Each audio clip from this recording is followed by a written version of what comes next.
Nikto neveril, že FC Pribeta bude jedného dňa v Premier League. Ale pravdou je, že FC Pribeta začala v 4. lige a až postúpila do 1. ligy Premier League. Ale teraz tu máme obrovský problém a to, že Pištinko je preč z nášho klubu. A v tabulke sme 7. Bojím sa toho, čo nám na to povie Adidas. Pamätajte si ešte na toto? Jak sme skončili v tabulke 7, tak Adidas na to odpovedal takto. Že Adidas nás vyzýva, aby sme predali Pištinka zadarmo a aby Pištinko odišiel z FC Pribety.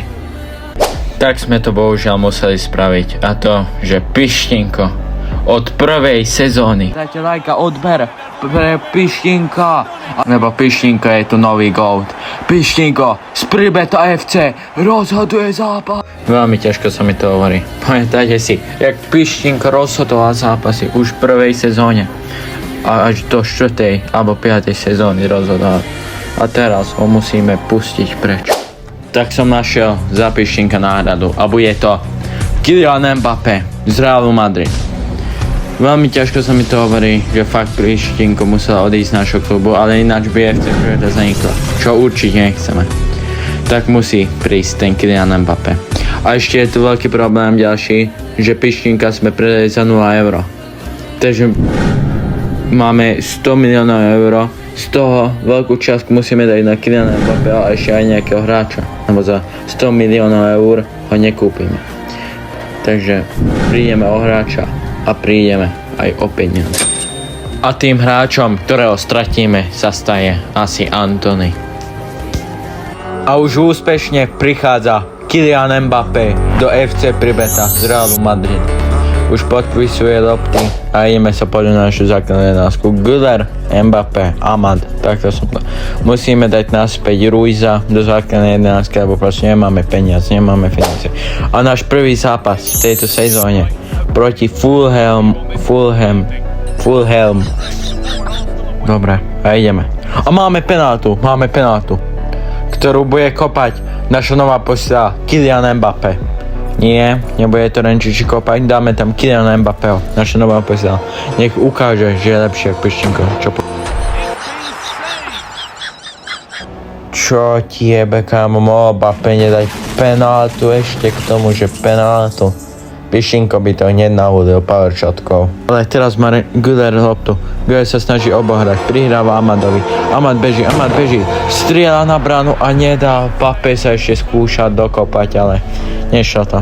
Renčiči má rohový kop. V 45.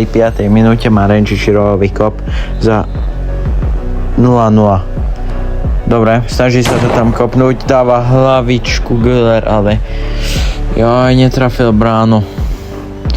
Ešte stále je 0-0, je 50. minúta, Baleba má loptu, Baleba beží.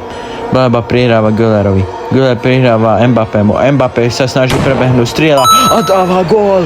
Mbappé, krásny gól. A ukazuje, že asi má miesto v FC Pribeta. Mbappé a dáva našu oslavu FC Pribeta.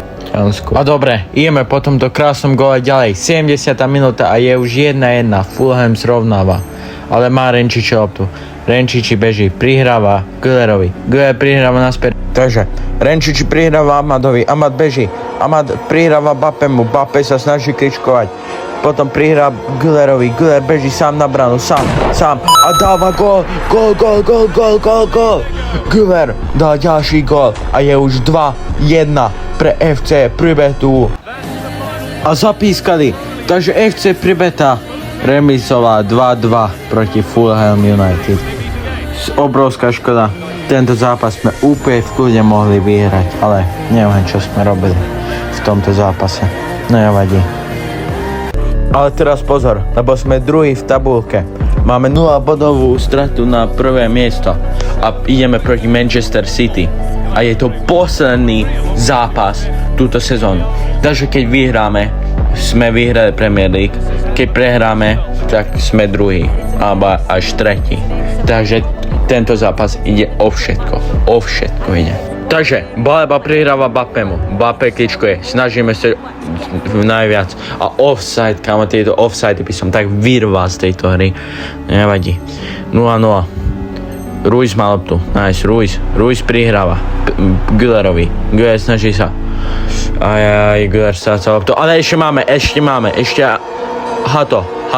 Naša stará posila. Ruizovi prihráva. Ruiz sa snaží, sám beží a dáva gól. Ruiz nás dáva do 1-0 proti Manchester City. To znamená, že máme šancu vyhrať Premier League. Za 36 zápasov prvý gól Ruiz. Chápeš? A on ešte 2 roky bol na lavičke a teraz sme ho dali naspäť a hneď dá gól. Čo ti dáva? Dobré rozhodnutie. Güller má loptu. Dobre, Güller beží, snaží sa obohrať. Prihral Mbappému. Mbappé beží sám. Beží, kličkuje, všetko robí, všetko.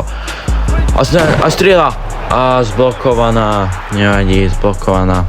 Ešte sa Amad snažil obrať protihráča, ale nešlo mu to. 1-1. Aj, 1-1. Nevadí, Renčič dostal loptu. Renčič Balebovi prihrá. Baleba prihrá Ruizovi. Ruiz má loptu, prihrá Mbappému. Mbappé ide sám na branu, strieľa a dáva gól. Takže Mbappé nás dáva do 2-1. Zase sme vo vedení. Lenže dokedy nám to vydrží. Ja dúfam, že celý zápas, ak Mbappé tu nejakú gymnastiku robí, no nevadí. Hlavne je, že vyhrávame 2-1 proti Manchester City. A zapískali, čo znamená, že FC Priveta poprvýkrát za jeho vznik vyhral Premier League. A to znamená aj koniec tohto videa. Takže chcem sa vám poďakovať, že ste toto video dopozerali až do konca. A keď sa vám páčia tieto videá, tak dajte like a odber a vidíme sa v ďalšom videu, čo možno bude zase FC Priveta a možno to bude už úplne nejaké iné video. Tak ďakujem a čaute.